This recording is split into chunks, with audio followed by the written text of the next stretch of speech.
องค์การอาหารและการเกษตรแห่งสหประชาชาติและสาธารณรัฐประชาธิปไตยประชาชนลาวร่วมกันกำหนดอนาคตของการพัฒนาแบบยืนยงในกล่องประชุมทบทวนประจำปีวันที่26 พฤษภาคม 2025 ที่นครหลวงจันทร์องค์การอาหารและการเกษตรแห่งสหประชาชาติ FAO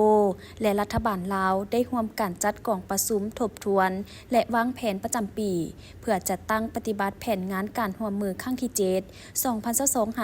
2022-2026 เพื่อประเมินผลสำเร็จของปี 2024 และวางยุทธศาสตร์การจัดตั้งปฏิบัติกิจกรรมต่างๆให้มีประสิทธิภาพและประสิทธิผลในปี 2025 และ 2026 โดยการเข้าร่วมของท่านนางพรวรรณอุทวงศ์รองรัฐมนตรีกระทรวงแผนการและการลงทุนและท่านนางขยองมีคิมผู้ต่างหน้าองค์การ FAO ประจำลาวท่านนางพรวรรณอุทวงศ์ได้กล่าวว่า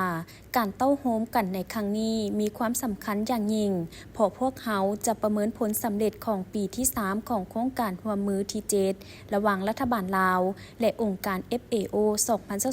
2022-2026 ท่านยังได้แสดงความขอบใจต่อองค์การ FAO สำหรับการร่วมมือและการสนับสนุนอันมีค่าในการปรับปรุงแขนงกสิกรรมความมั่นคงทางด้านเสบียงอาหารโภชนาการและการคุ้มครองทรัพยากรธรรมชาติแบบยืนยงในสาธารณรัฐประชาธิปไตยประชาชนลาวพร้อมนั้นท่านยังได้เน้นหนักถึงความคืบหน้าที่สำคัญใน3บุริมสิทธิ์หลักของแผนงานการร่วมมือชีวิตการเป็นอยู่ของประชาชนความเจริญรุ่งเรืองแบบรวมศูนย์และสิ่งแวดล้อมการเปลี่ยนแปลงดินฟ้าอากาศและความทนทานต่อภัยพิบัติถึงว่าจะมีสิ่งท้าทายทางด้านเศรษฐกิจที่ยุ่งยากในระยะผ่านมาในการเบิ่งไปข้างหน้าแต่กล่องประชุมในครั้งนี้จะเป็นโอกาสสำคัญที่จะทบทวนผลสำเร็จที่ผ่านมาแลกเปลี่ยนบทเรียนที่ได้รับและกำหนดสิ่งท้าทายที่ยังเหลือและบุริมสิทธิ์สำหรับแผนการเฮ็ดเวียกปี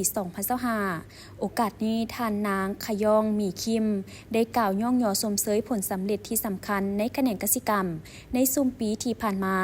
ซึ่งรวมถึงอัตราการเติบโตแขนงกสิกรรมและป่าไม้อยู่ที่ 4.1 ส่วนห้อยในปีผ่านมาซึ่งสูงกว่าเป้าหมายระดับชาติที่ 2.6 ส่วนห้อยและประกอบส่วน 18.9 ส่วนห้อยต่อ GDP ของชาติแต่ในการผลิตกสิกรรมโดยทั่วไปแม่นอิงใส่ปัจจัยธรรมชาติซึ่งเห็นให้ผลผลิตโดยรวมต่ำผลกระทบของการเปลี่ยนแปลงดินฟ้าอากาศพื้นฐานโครงสร้างชลประทานที่บ่มีประสิทธิภาพการหันเปลี่ยนจากการกสิกรรมเพื่อการดำรงชีวิตไปสู่การปฏิบัติกสิกรรมที่ทันสมัยช้าและการลดลงของความอุดมสมบูรณ์ของดินในการยั่งยืนคืนความมุ่งมั่นขององค์การ FAO มุ่งมั่นที่จะสนับสนุนรัฐบาลในการบรรลุวาระแห่งชาติด้านกสิกรรมนี้ซึ่งองค์การ FAO และองค์การสหประชาชาติอื่นๆสามารถเข้าถึงกองทุนร่วม SDG ของสหประชาชาติสำหรับการหันเปลี่ยนระบบอาหารและพวกเขาหวังว่าโอกาสนี้จะเป็นจุดเริ่มต้นที่ดีที่จะขยายความพยายามของสาธารณรัฐประชาธิปไตยประชาชนลาวเพื่อระบบอาหารและกสิกรรมที่ยืนยงและมีความทนทานหลายขึ้น